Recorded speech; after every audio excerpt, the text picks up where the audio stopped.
নমস্কার বন্ধুরা, এমজিআর কিচেনে সকল বন্ধুদের স্বাগত জানাই। আজকে আমার রেসিপি হবে তেলাকুচু শাক দিয়ে কুমড়ো রেসিপি। আসুন ভিডিওটা শুরু করি।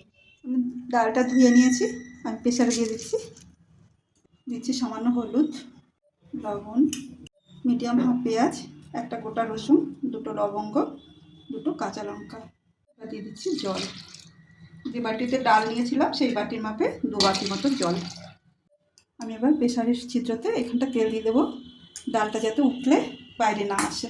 এবার আমি প্রেসারটা আটকে দেবো। এদিকে ডাল বয়েল হবে, আমি ওইদিকে সবজি কেটে নেব। ডালটা এইভাবে বয়েল করে নিয়েছি, আর এইভাবে আমি কুমড়ো চৌকো করে তেলাকুচু শাকটা কেটেছি, আর সব সবজিগুলো কেটে নিয়েছি, পেঁয়াজ, রসুন, টমেটো। গরম তেলে দিয়ে দিচ্ছি সর্ষে ফোড়ন, শুকনো লঙ্কা,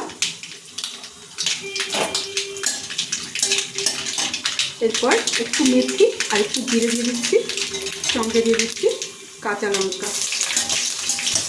ভেজে নেওয়ার পর দিয়ে দিচ্ছি রসুন কুচি, দিয়ে দিচ্ছি নারকেল কুচি। এটা রসুনের সাথে ভেজে নেব। একটু ভেজে নেওয়ার পর এবার দিয়ে দিচ্ছি পেঁয়াজ কুচি। এটা আমি ব্রাউন করে ভেজে নেব। ব্রাউন করে ভেজে নিয়েছি, এবার দিয়ে দিচ্ছি টমেটো কুচি, আর সঙ্গে দিয়ে দিচ্ছি খুব সামান্য লবণ, টমেটোটা তাড়াতাড়ি নরম হওয়ার জন্য।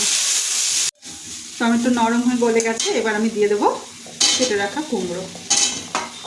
এবার আমি গ্যাসটা মিডিয়াম করে নেবো, এতক্ষণ লো ছিল।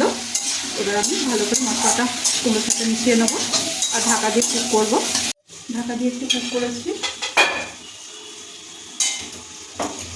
এরপর আমি দিয়ে দেবো কেটে রাখা শাক, দিয়ে দিচ্ছি লবণ আর লঙ্কা গুঁড়ো আর হলুদ গুঁড়ো।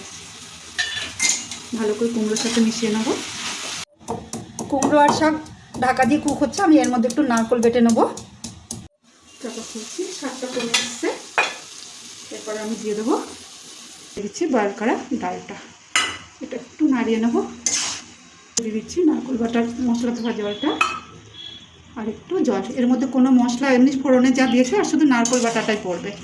আমি এবার নারকেল বাটা দিয়ে দিচ্ছি। নারকেল বাটারটা লাল লাল হয়েছে, আমি আগে লঙ্কা বেটে নিয়েছি বলে, তাই না হলে সাদাই থাকতো। ভালো করে মিশিয়ে নেবো, মিশিয়ে নিয়ে ঢাকা দিয়ে কুক হতে দেবো। চাপা খুলছি কিছুক্ষণ পর। আমি এখন সামান্য একটু লবণ দিয়ে দিচ্ছি, আর দিয়ে দিচ্ছি চিনি, মিশিয়ে নেবো। বন্ধুরা, আজকের রেসিপিটা যদি ভালো লাগে লাইক করবেন, শেয়ার করবেন, সাবস্ক্রাইব করে আমাদের পাশে থাকবেন। রেসিপিটা রেডি। আজকের রেসিপিটা কেমন লাগলো কমেন্ট করে অবশ্যই জানাবেন। রেসিপিটা ভালো লাগলে লাইক করুন, শেয়ার করুন, সাবস্ক্রাইব করুন।